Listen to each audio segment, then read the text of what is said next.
Welcome to The Joyful Life, the podcast for finding true happiness in every aspect of your life through spiritual, physical, emotional, and mental health. I'm your host, Anthony LaJoy, and thanks for joining us for another episode of exploration into personal success.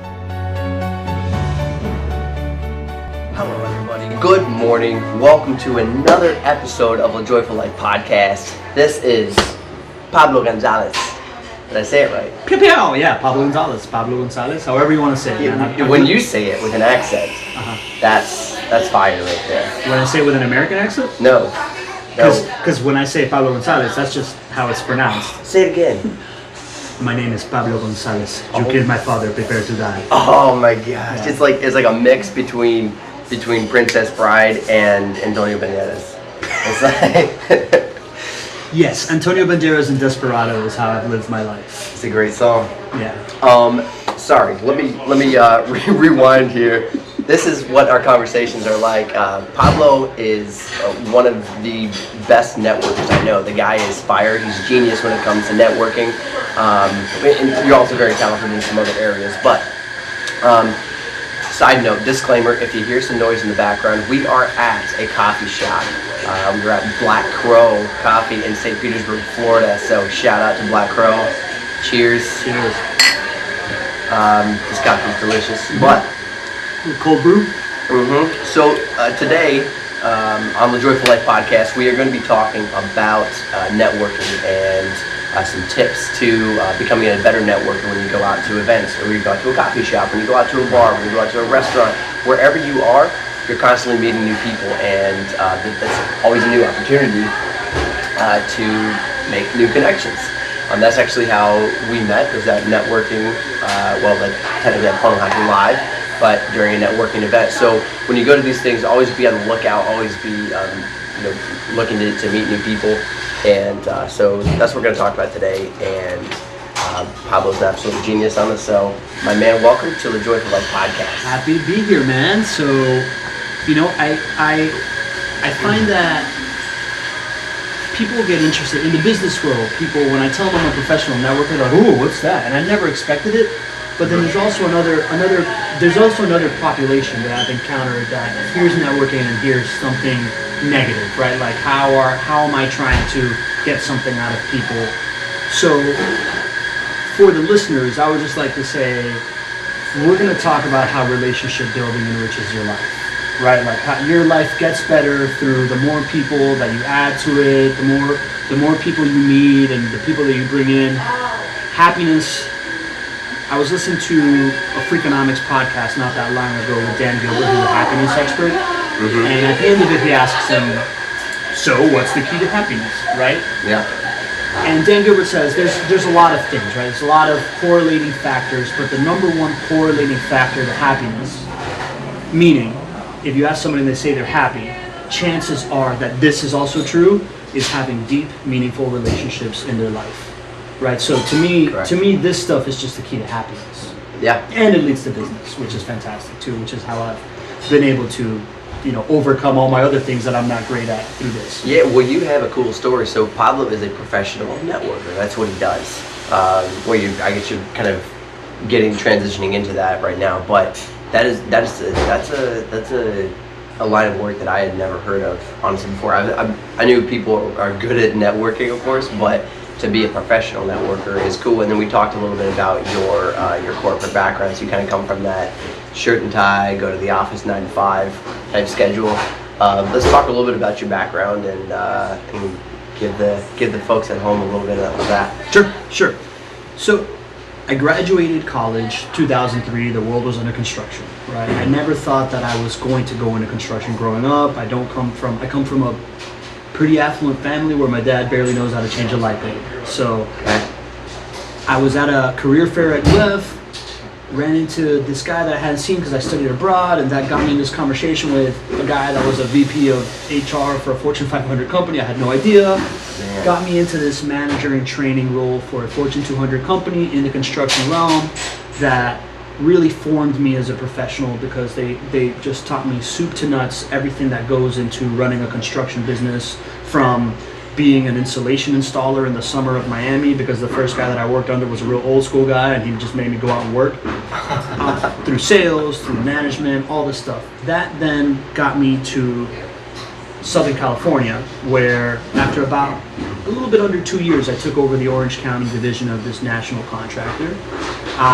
At the time, I walked into an operation where I was probably had about 100 people under me, doing about 11, 12 million bucks a year in business. Mm-hmm. Grew that to about 150 people, doing about $50 million a year in business. Then my company came out with this high-performing home program that we were guaranteeing energy costs and comfort inside a house. That led to this partnership with GE that was about green building. Mm-hmm. And they presented us this program about how we're going to save all these trees and save all this water by building these really, really well-built homes, which I was all in for. I've always been super into sustainability. Yeah. I felt kind of lost in my corporate job of what am I really doing here? What good am I doing to the world? So I wanted to take charge of that. I went up to the vice president that moved me out there, pitched myself to say, hey, I want to be a part of this. They allowed me to dabble in it if I could make it work. I made it work. At one point they told me, all right, this has enough momentum that you can dedicate yourself to it full time, but you got to replace yourself. So mm-hmm. I spent about 6 months replacing myself out of my operation in Orange County by figuring out that the economy is shrinking. The guy in San Diego has another operation. He can manage it remotely if I can just get my management team speaking his language, right? So that was all about communication and figuring out how to communicate downwards, get everybody on the same page. That took me a while, but it was a great learning experience. Then February 2018, I started doing this. By April 2008, the world ends in construction, right? I have to transition. Sure does. Yeah, I have to transition. And luckily, being out there and talking to a lot of people, I found out about this program of how to retrofit energy efficiency into existing homes and existing buildings, made a partnership with a contractor that I knew over there, went to work on that, and I was all set to start my own business in Southern California, where my dad hit me up and goes, hey man, you can be one of the 200 guys in Southern California doing this stuff. You can come back down to Miami, or you can come back to Miami, which by the way, as the youngest Hispanic person in my family, the youngest person in a Hispanic family. Right. It was really weird that I left the nest, right? Oh, okay. And at this time I'm already 28, and it's still just very foreign to my parents that I'm not living within a mile of them, like my brother and sister did, that are all married with kids, and I'm not at that stage. Okay. So, but what he told me made sense. He says, you can be the guy in Miami as opposed to one of the 200. And by the way, I just played golf with this developer that's building the first green certified high rise in Miami. He wants to take your call. I was on a plane. I made a deal with him, started my green building company. Within 2 years, my biggest customer acquired me. I went in-house as director of sustainability. Super cool job. Super cool role in a hospital builder, university builder, school builder, right? These big public projects. Yeah. And simultaneously, I got really involved in the community, mm-hmm. which allowed me to transition from Mr. Sustainability guy when I became bored of it, and I realized it wasn't really part of the core concept of the company. They just wanted to say that they had a guy like me, to yeah. Mr. Business Developer, because I was able to leverage the connections I made from being involved in the community to host these events where I would profile these developers. I would reach out to them and say, Mr. Developer, you're developing this project that I find really interesting. I want to put you on a panel with a politician on the board of one of my charities, a land use attorney that I've known for a long time because of the civic engagement stuff. I think it's going to be good for you to know these people. We're going to talk about your project to the young professionals of Miami to see what the future of Miami is, right? So as soon as I started doing that, all of a sudden these people wanted to do business with me, surprise, surprise, because I'm adding value to their life. That then turned me into a legitimate business developer in the eyes of the people that used to see me just as this green building hippie guy. and then when I found out, when I ran into Gary Vee and his message, I realized what he's saying is what I've been doing. This whole give, and at some point you receive is exactly what I've been doing. This is my proof of concept. As luck would have it, another connection of a connection, talking to this person about their Amazon software for sellers. I was telling him how I business develop. He got enamored with my community building through business development, message and formula and what I'm doing. So I ended up leaving the construction industry, forming this partnership. We suffered a bunch of really technical issues with the software. That's not my specialty, but my vision of business development worked really well in the sense that what we did was, he had about 300 users on his platform. We reached out to the 50 most successful users, turned them into a community, right? We turned it into what we called our tribe, added a bunch of value through these mastermind calls that I would moderate and help people through, helped everybody grow their business. 6 months later, we got them to travel to Panama with us and pay us to go to Panama with us, where we had a live mastermind where we learned a bunch about the business to make that storefront work. Then 6 months after that, we had a live event where all of our other customers could come and learn from these people what they've learned from in it. So it created this ball of goodwill that led to increased cash flow when the product was diminishing. And left that partnership at the end of December, proved my concept, and this is what I want to do full time. This is everything that I have done that has succeeded for me has come from meeting people, meeting somebody else, connecting them together, providing a value where the sum is greater than the individual parts. And it's worked in construction, it's worked in software, and I want to tell this message to the world. And the way I do it is by networking, by meeting more and more people, continuing to introduce more and more people, plug the holes for them. I get up on stage, I talk about networking. Before I left Miami, I gathered the 4 causes that I stewarded and created what I call my little TED Talk of why everybody needs to network, how to do it properly, and tips and tricks of some of that. Has obsessively thought about how to build relationships with people since I'm 3 years old, and it's all I do. I like to say that this is my tool. The way that Kobe works on his game is the way that I have worked on how to make friends with somebody really quickly and then get into their life. So that is, I have studied it, I have implemented things that I've learned from it, I have a billion reps in it, I've refined the process, and this is my value that I want to give to the world now, and that is the platform that I'm launching now with Connect with Pablo. That's a great idea. It's a great platform. It's a great story. But one of the things that really struck me right off the bat from meeting you, but it was a very random. This guy walks up, sets his bag down. Hey, what's up, man? And just like picks up a drink. I think there was some food there and whatnot. And just starts talking. And I'm like, who is this guy? And like, I almost had the thought of like, did I meet you before, or but you are a very genuine person, and so it's a natural calling for you to do this type of thing. But there are some people out there who are more of an introvert. For example, you may not think this about me, okay? But if I go to, we're here at the coffee shop, right? If I'm here by myself, I'm the guy that's going to sit in the corner, and I'm going to watch everything. If someone's interesting, if someone strikes up a conversation, boom, I'm in it, right? If I know someone, if they are friendly, back to me, I'm into the conversation. But to walk up and strike up a conversation, I'm actually more of an introvert, unless I'm with someone else. If I have a second person with me, then I kind of play off of them, and I can talk to anybody. So I'm curious, for someone like me, or for someone who is a serious introvert, very shy, do you have some tips when you get to a public place, to a networking event, and say, hey, I've got to grow my business, I'm really good at, doing the behind the scenes work, but I need to grow my business and I can't afford to pay a salesman? Yeah. Throw some tips out there. Okay. To the nation. The first thing I like to start, when I get asked this question a lot. Yeah. You got to start with the why, right? If you're an introvert and this doesn't come naturally to you, I have to convince you why this is worth your time, right? Not everybody likes to work out, but you have to do it, right? You know that eating healthy is better for you. Somebody has convinced you of the why, or else you are out of shape and not taking care of yourself. Everybody is doing it for a reason, right? So, a couple of things I like to say on the why piece. Everybody talks about investing, right?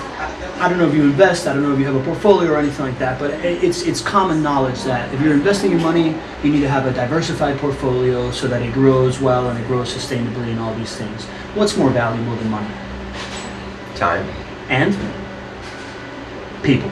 People. Right? No, I feel kind of bad. No, that true. I didn't No, know that. no. Time is true. Time is Okay. more valuable than money. So is people, right? Right. But nobody thinks of it as that. Nobody, no. Everybody thinks, oh no, I've got my people and I have my time that I already have allotted. You don't think of it as diversifying your portfolio of the most valuable things. When it's so natural to think, yeah, with money I have to do it. Why wouldn't you do it with things that are way more valuable? So.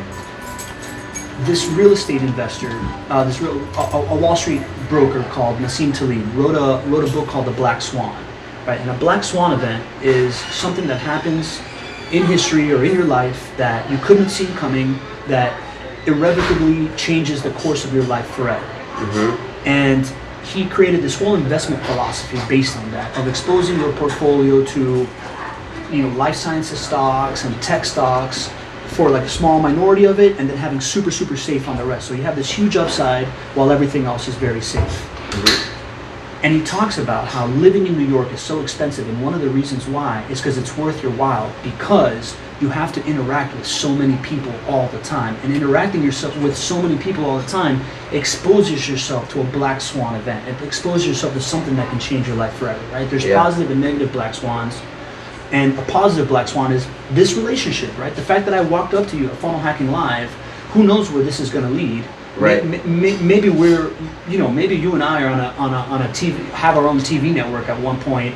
And so I have no doubt in my mind that you and I are going to be friends for a long time, and that we're going to funnel each other business and get to know each other really well, as we've been doing since we've met. So you have to view yourself when you're meeting people and networking, not just as like, hey, I'm just going up and introducing to someone.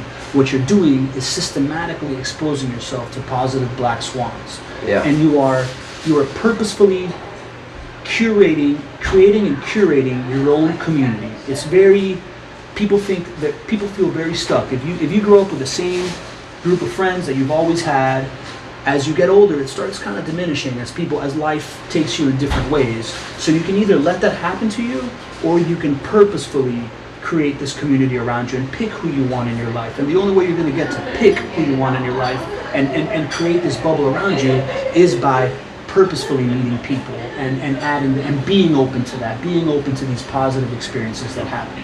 Mm-hmm. So that's the why, right? This is, and when it comes specifically to conferences, people go to these conferences thinking, oh, I'm going to go see Gary Vee, and I'm going to go see, who do we see? Dean Grazioni and all these guys, and you think you're going for the content, and the truth is, we went to like a 5-day conference. It had some of the best content I've ever seen. I took about 3 things from there that I'm implementing in 5 days. Oh yeah, it was a ton of value. Yeah, ton of value. But I also took back 40 people that I've met.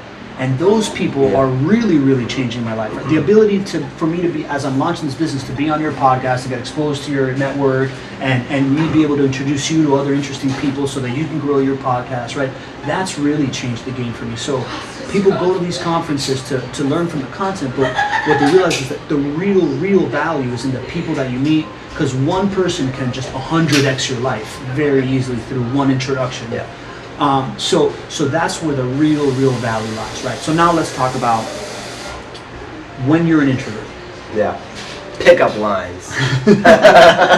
So you come here often? When you're an introvert, you kind of touched on this. Introverts have an inherent advantage in that they are very good at observing a room. Yes. Right? And an extrovert like me, listen, I have an advantage in the fact that I have no problem walking up to anybody and striking up a conversation like I've done my entire life. You do not. Zero. That being said, I've gotten better at it because I've gotten in tune with the why. And second, I struggle. I had to learn to just shut up sometimes and let the person talk so that I could figure out how we can build a relationship. While introverts, you're walking in, you've already been able to observe. Introverts are generally very good at listening to someone speak and then summarizing what it is, because they're so focused on that person because they're not thinking about what they're going to say next, and that is an inherent advantage. Yes. And the key to networking and building relationships is not to approach it in a way of what can I get out of it. You have to approach it in a way of how can I add value to this person. So as an introvert, you already have the skill set of being able to listen and evaluate. And the key to good networking is being able to ask good questions, being able to understand the value of the person that you're speaking to, so then you can then connect them to the value that they can provide, or someone that can provide value for them. Yeah. Right? So, in a coffee shop, a little bit different. In a conference or a networking event,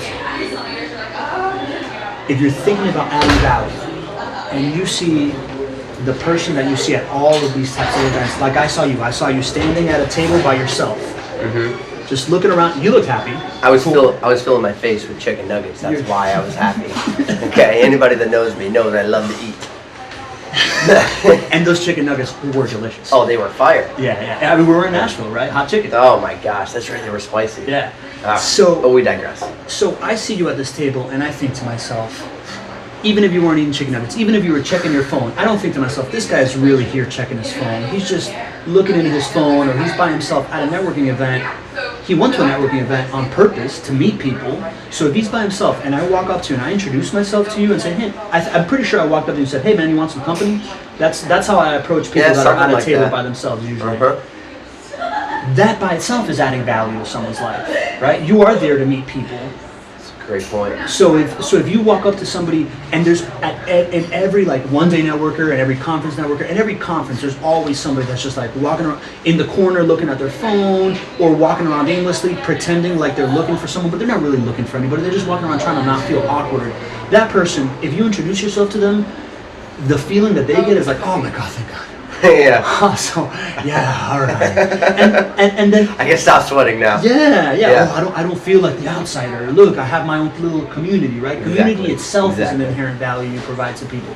So if you can think about it in the sense that you're really doing a favor and adding some value to someone's life, and because I'm an introvert, I'm really good at observing what they need, and then we can get into a conversation and we can talk about stuff that matters, and I can bounce back and forth, not just tell me what you do, but like tell me what you're passionate about and what you're here for and what you're seeking in life. Yeah, because that's a great question, right? Because some people, I'm one of the some, okay, that we say things like, what do you do for work? Right, and that's a really common question to ask. I think especially when you're meeting somebody. But a few people have asked me, like what you just said, so what are you passionate about? And that's a whole different step, because let's say I'm passionate about being a movie star, right?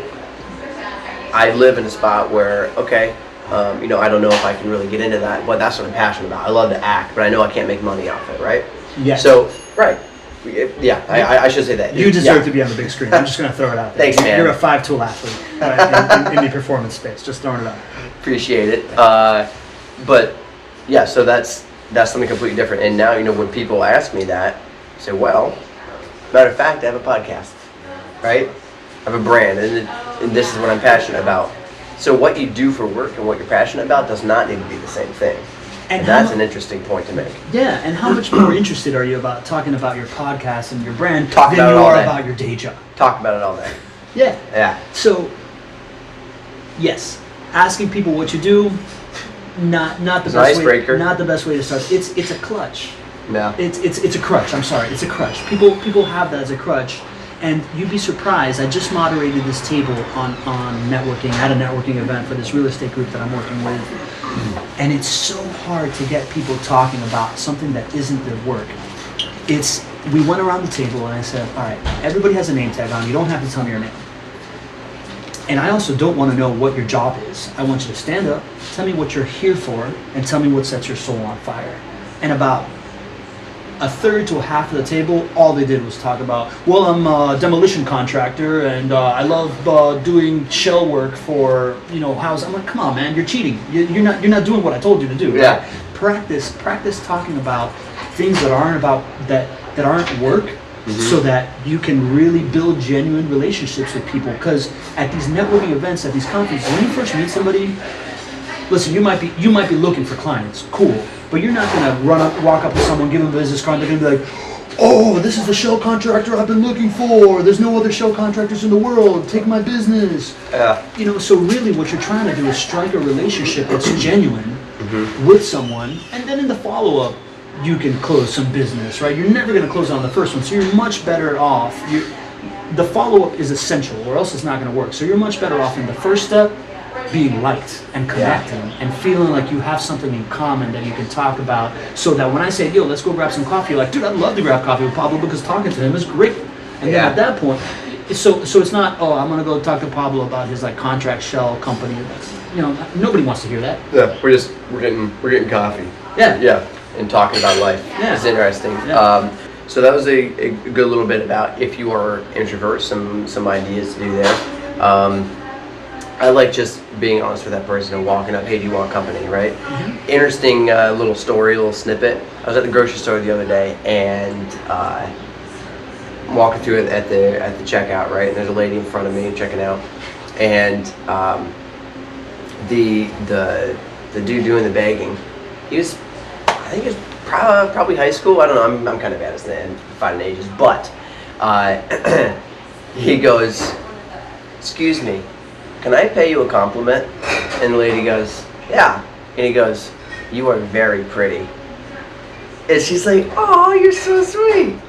And that was interesting to me because I thought, how many times, and I, quite honestly, I really stink at pickup lines.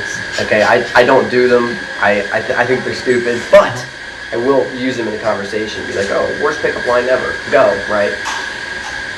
But how many times do we hear about, people walking up and just saying like, "Oh my gosh, your eyes are gorgeous," or something, right? And they're just trying to be cheesy about it. But that was one of the most genuine compliments I've heard in a long time, because he felt compelled enough to tell her, but he wanted to ask her permission first, right? He didn't want to make her feel uncomfortable or anything. And I thought, how cool was that? We should do that more often with people. I'm a very loving person. I genuinely want to make best friends with everybody that I meet, and that makes me be a very complimentary person, because I find the treasure in everybody very quickly, or at least I talk myself into finding treasure. It's a mindset, right? And I'm fortunate that I was born with it. But you're right. We don't compliment people enough. You'd be surprised how far a compliment goes, and specifically to networking. If you are connecting two people, and I've realized this pretty recently, but just a Facebook message or an email or a text, when you're connecting two people and what you're doing is saying, "Hey Anthony, I want to connect you to my buddy Joe.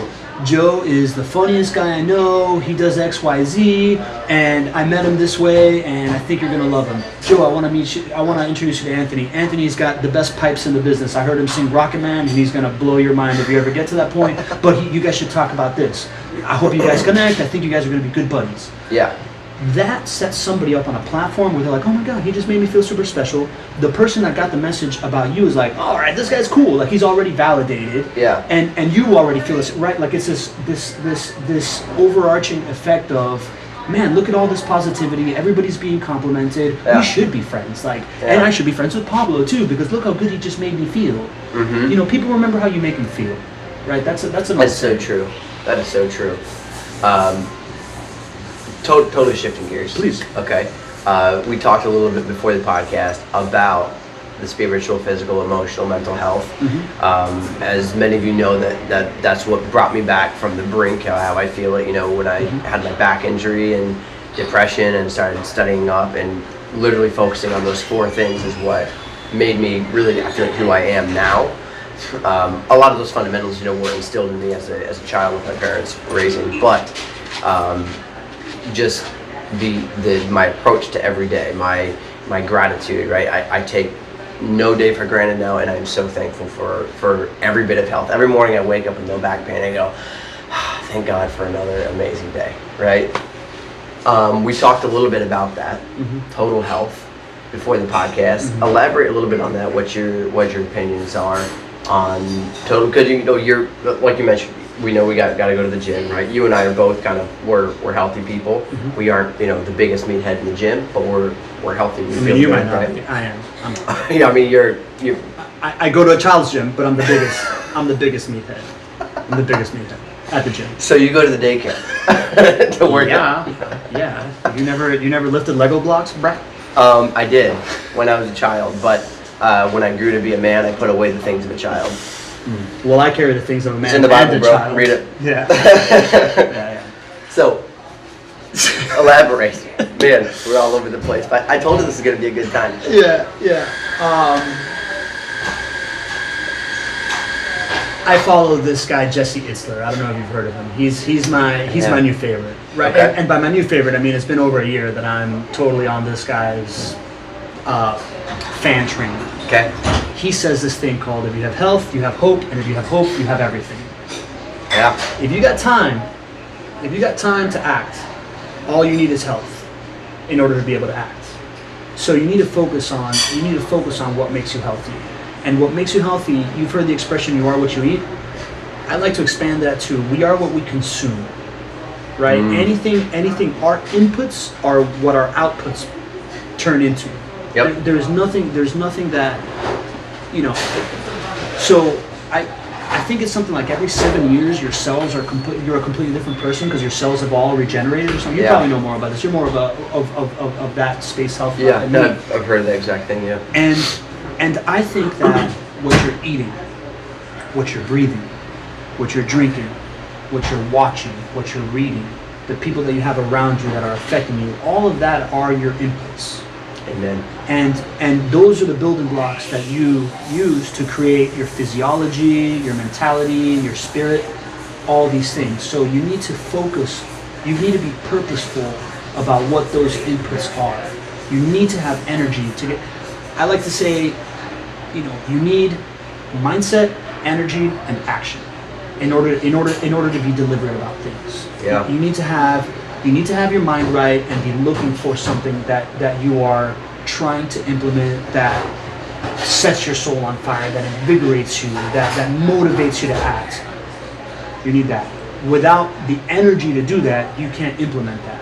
Mm-hmm. So you need to be thinking about the physical piece as well, and that is what you eat, what you drink, what you breathe, and then using those building blocks, and then doing the exercise, doing the breathing, the meditation, whatever gets your body moving in a way that you are turning those inputs into good outputs.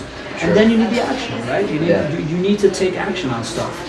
And if we're being perfectly honest, I've had this real good mentality my whole life. Mm-hmm.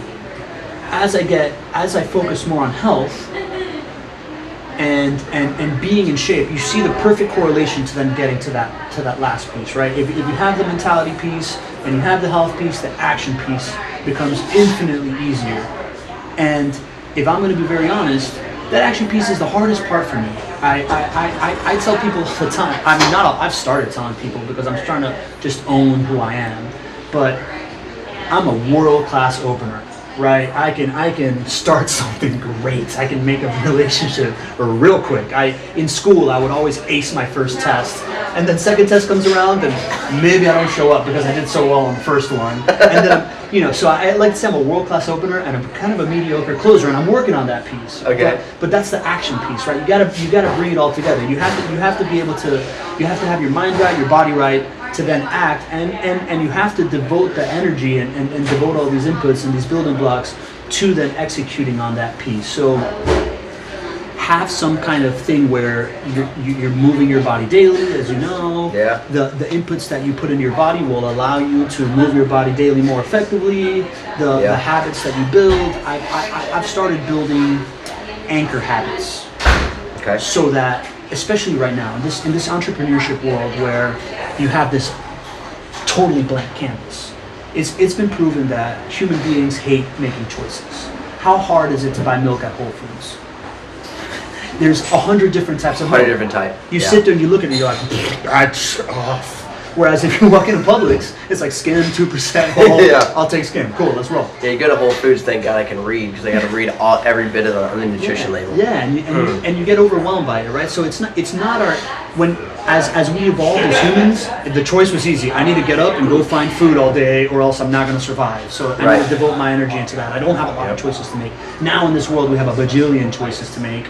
So many. So you need to anchor yourself around habits that when you are kind of going off the deep end, you feel like this can bring me back. So I've started adding a habit per month to my life. So I journal first, get my mind empty, and then I meditate. And then I started adding running back into my life, which is something that I had been missing for like 5-6 years. Now we can finish this right now and go for a 5-mile run. We're good. Right. And I had been at that point in my life before, but I had lost that completely because I focus more on surfing and other things, and I still focus on surfing because that's what sets my soul on fire. Yeah, but I can't do it every day. Yeah. Like the waves have to be there. That's true. Yeah. So you add these like anchor habit to your life, so that if you start going too far from the mean, you still got these rituals, right? Mm-hmm. Like whether it's church on Sunday as your ritual and it anchors you once a week, or whether it's every morning meditating, or every morning going for a run, or just telling yourself that 5 days a week you got to do something. So I try to crank out like 40 to 50 push-ups 3 or 4 times a day. That's another thing that I added to it. Nice. And just add these habits into your life, so that when the canvas is blank and you really have a bunch of choices, you narrow it down. So it's like, okay, well, I have a bunch of choices to do, but I'm already dedicated to doing this stuff, which I know is good for me. So like, let's fill the rest of it in stuff that makes me feel this good, which is generally going to be finishing what you started. True, because some people will tell you, hey, show me the results, show me, what you've been doing, all the work, because this other stuff is just feel good. But feel is part of it, right? That's not everything, not at all, because you can go, you can go to the library and pull up your laptop and be like, I'm working from home today, right? And start doing some stuff, but not really get anything done. But you went and got your Starbucks, or you did this and you got a sandwich, and then you checked your Facebook and you did all this other stuff. What you did is you got distracted, but you felt good because you were in a business type setting. Other people were in the library doing the same thing as you, and you felt good about it, but you didn't accomplish anything. The flip side of that, which is kind of what we're talking about, when you go for a run, when you eat healthy foods, you drink healthy, you go for a walk, you breathe deeply, you feel good, but now your mind, your body, your everything is optimized to perform and accomplish the task. So I agree with you completely. I try to do similar things. I really am a big advocate of getting outside, and if possible, get to the park or even into the woods, because they actually did I think in Japan, they found this study that leaves, the dead leaves, specifically put off, I forget what it is now, put off like I don't know what the word is, a quality, a substance, that when you inhale it, like the smell of dead leaves, that actually increases your pheromones and your happiness and your sense of fullness and completion. So they send depression, the subjects, to walk in the woods, to breathe deeply. So I'm a big advocate of that stuff. It's very true, because when you go in the woods, it's quiet, right? And you can truly think. And for me, that's one of my best, like, quote unquote, meditation times. Connection with open spaces, man. Yeah, it is a blank space, for me. I'm very solidly Christian, and to be able to connect with my Creator that way is awesome. Just to be able to appreciate that. And back to what you said about what we put in, we put out. Parents have known this forever, okay? It's no secret. Because how many times do your parents say, oh, I don't like your friends, I don't like the people you're running with, it's changing you, right? I've gotten that, right? Mm-hmm. And it's very true. And I always tell people, the people that you spend time with and the books you read now will be what you become in 5 years. And it's so true. I've seen it a tenfold around me and with myself.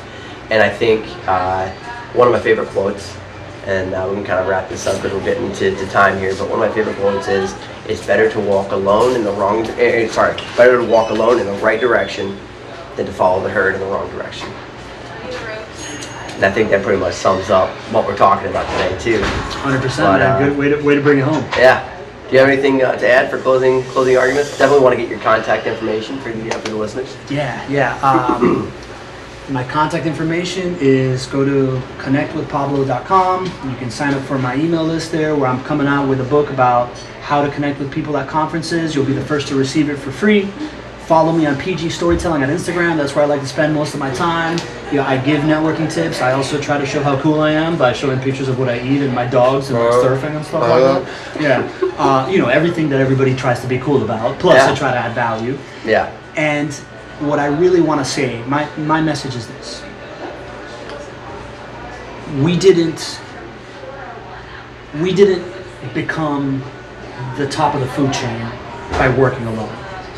No caveman left their cave and took down a woolly mammoth one-on-one. We did it by working together to communicate, take down an objective much bigger than ours, which then gave us food, sustenance for a while, clothing for a while, and the human species has evolved that way. Nobody built a Roman aqueduct so that we could live in cities by themselves. Neil Armstrong didn't get to space by engineering his own spacecraft, piloting it himself, walking out on the moon, whatever. Everything great that we've ever accomplished has come from community and has come from working together with people.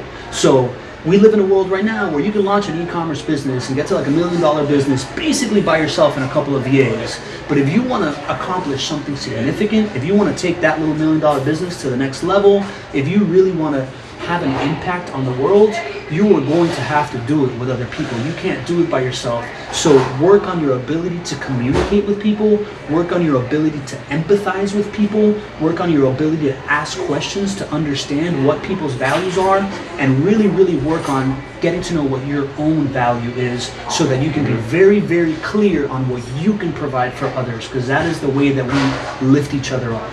We are going from a world that has subsided on power over.